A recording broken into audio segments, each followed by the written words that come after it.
Greetings, members, one and all of the Salivation Nation. Is it time to change your gold investment strategy? Let's explore.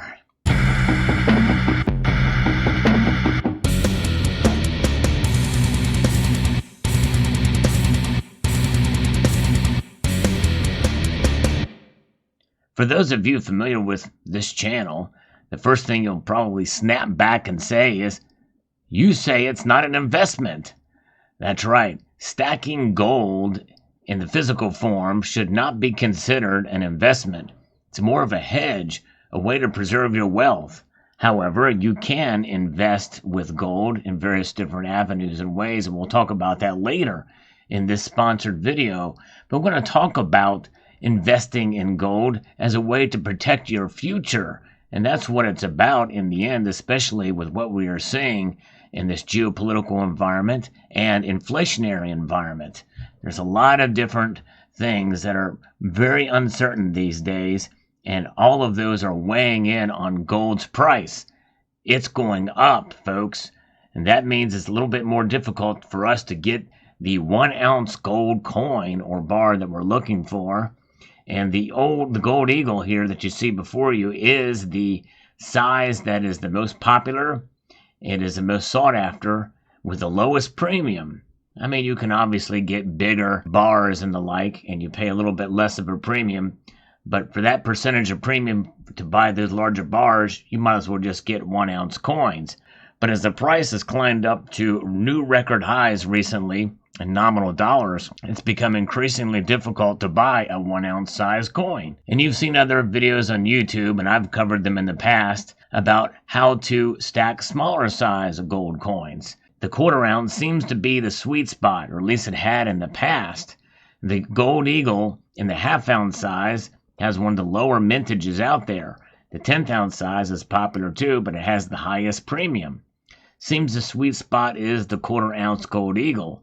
And that's a shift of strategy in a way. If the prices are too high, you can get these. If you shop around, you can find some fairly decent deals on these gold eagles, but you are still paying a premium. And you pay that premium even if you get other gold coins as well that are recognized, and that would be like the Britannia. The Britannia tends to trade much cheaper than the gold eagle. Typically, when you pay less for gold, you are under the umbrella of the tax man because you are spending less than $1,000 or $1,500, depending on which state you live in, if they even offer an exemption after you spend a certain amount of money. It's kind of a shame that you are punished for buying your gold, trying to save money in order to preserve your wealth. After all, gold and silver, recognized and mentioned many times in the Bible, and even our Constitution mentions them and recognizes them as money. There is other options that you can get as well too in smaller sizes, such as the LMU gold coins, Latin monetary unit. This is the Helvetia, one of my favorites, and that you will find as a way to preserve your wealth for a very small amount above spot compared to other gold coins out there. Many of these are restrikes, with 1935 being the most common year, but there are other 0.1867 fine gold coins that you can get for not a whole lot of money above spot. Now, the problem with these coins is because they're a little bit of an odd weight, 4 or 5 different ones that are the most popular. Typically, when you resell them, you're going to get less above spot for them. But it's a spread that I think is kind of worth it when you think about it. Most of these, I think, are 90% gold. And it's a great way to be able to stack. And that's the smallest size that you can get, other than maybe some of the sovereigns or half sovereigns, which I think are a little bit smaller. But I think even those carry somewhat of a premium. Then I think the creme de la creme of the fractional gold coins with low premiums would be the Mexican gold, believe it or not. As you know, the Mexican gold coins come in ranges of sizes of 1.2 ounces all the way down to 0.06. And this is the 10 pesos. And this is the 1959 restrike, the 10 pesos. That's 10 pesos. But here is the smallest one, for not a whole lot of premium over spot. That's 2 pesos. Yes, indeed. I think this is around the 20th of an ounce, I believe. Those are ways in the physical in order to alter your strategy and still get gold as you can afford, as long as you are okay with the taxes. But if you can find some other way to find these in peer-to-peer, you got to be very careful, though, in that world. But nonetheless, if you can save on premiums, or if you can get a couple of these together, you can get above that threshold to avoid taxation. So that's the way to do it in the physical realm. There's ways to be able to invest in gold in the digital realm. Obviously there's ETFs, and ETFs are something that I really don't get into. A lot of it is derivative based. In other words, there's not enough of the paper to back the physical, and that is a way to go. And then there's also these digital gold options that you can use with some companies that actually bank it for you, essentially. I think some of the precious metal companies have options out there to where you can actually buy gold in small increments for a small trading fee, and you can build up for as little as $1, and you just keep banking that, and it fluctuates. The value fluctuates with the price until you have enough to get a coin of your choosing. You may be able to bank up until you can afford to get a full ounce. And it may take you a couple of months, but you can do it and work your way up there. And that's another shifting strategy that is backed completely by the bullion that's available at the dealer. The risk that is involved in that type of thing is that while that money is building value or losing value because it fluctuates with spot price, that money is tied up in that entity and you've committed to it. But that is the case with most things that you invest in, stocks, bonds, and what have you. There is going to be some element of risk. Another way to shift your strategy in gold investing is to look into mining companies as well. You've seen several of our channels talk about mining companies, and specifically gold exploration companies. And we're bringing you in this sponsored video Gold Mining, which is a very impressive company here that has a good track record. The founder of Gold Mining is Amir Adnani. He is its largest shareholder, which means he's got a personal stake into what the company is doing. So in this sponsored video, we're going to look at this as an example of a way to be able to shift your strategy into investing in the gold space. Because with gold prices where they are at now and where they are going, we know they're going to go up and continue to climb.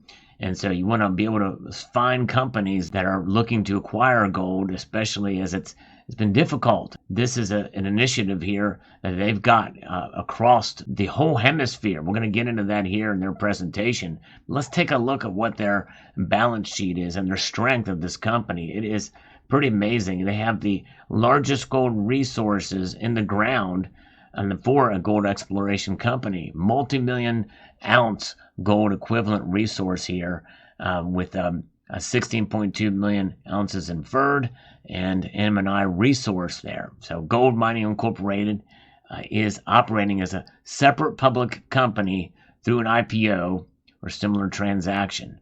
And they also have 15% ownership in Gold Royalty Corporation. They own 20 million shares of Gold Royalty Corporation. It's worth over $100 million today. They've got a strong financial platform with $116 million in cash and equity holdings there. And they are definitely primed for growth and have done very well. They are advancing the existing gold mining portfolio, including pursuing partnerships and JVs. They continue to evaluate accretive acquisition opportunities, is what they're looking to do here, and spin-outs and deposition opportunities, including the Rhea Uranium Project. We know how uranium has been doing as well over the past year or so. So here is their hemisphere of projects in the space of gold, silver, and copper commodities. An impressive portfolio here that we see. Obviously, gold is the major hit here, but gold is the metal that everybody wants. All the central banks want them. They're accumulating a lot more. If you're like me, you're accumulating more gold as well. You're accumulating in such a manner that you're willing to kind of shift your position in order to accumulate a bit more, even if it's less than what you've been able to do in the past because of the price. So a company like this is looking to execute a strategy to unlock value. And this is some of their recent advancements that we've seen. These bullet points here really tell what is going on and how they've been proactive in expanding their horizons here. Creation of the gold royalty, crystallizing over $100 million in value. Modernized and updated mineral resource estimates of over 75% of gold mining's global resources. They have strengthened their technical team with decades of experience to advance a portfolio. That is crucial, folks.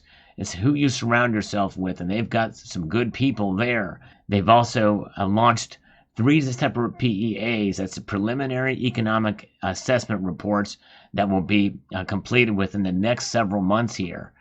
And they have the creation of U.S. gold mining to advance and unlock value to the multi-million ounce Whistler project in Alaska. That is kind of one of their key projects. It's located right next to the Estelle project.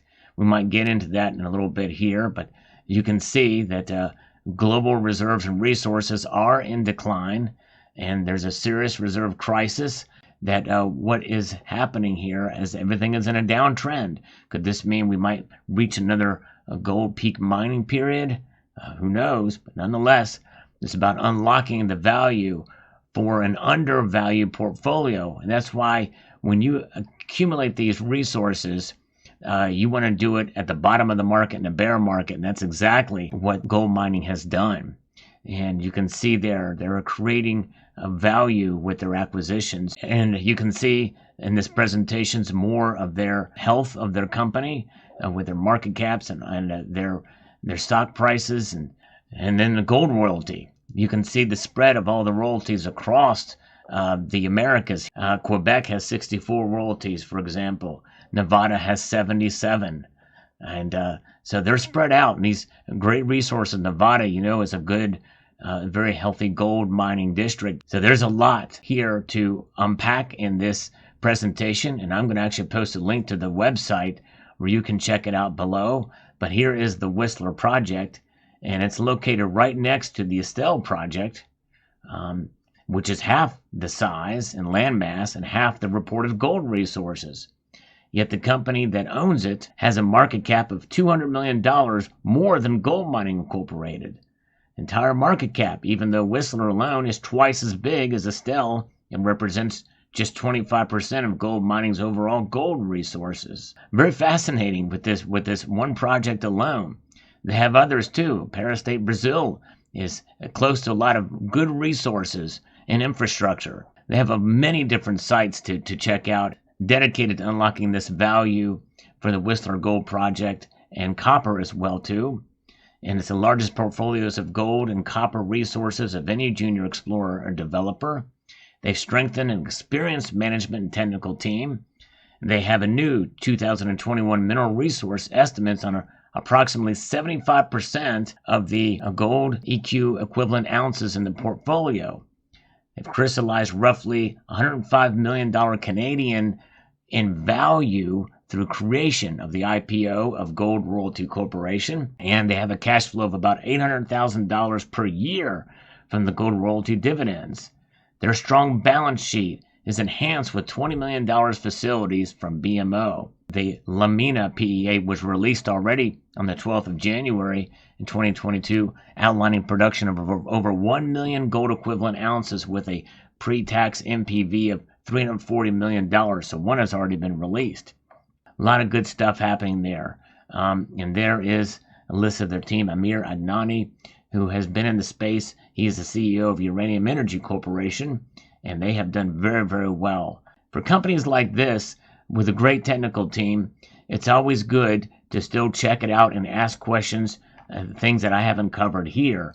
This past November 9th, in 2021, H.C. Wainwright and Company, which covers Gold Mining Incorporated, issued a revision of their price target to $6.25 from about $2 and some just in the past months before. Gold Mining Incorporated is up nearly 35% in 2022 alone, while the general markets are in full-blown meltdown that is already up nearly 35% in 2022 alone.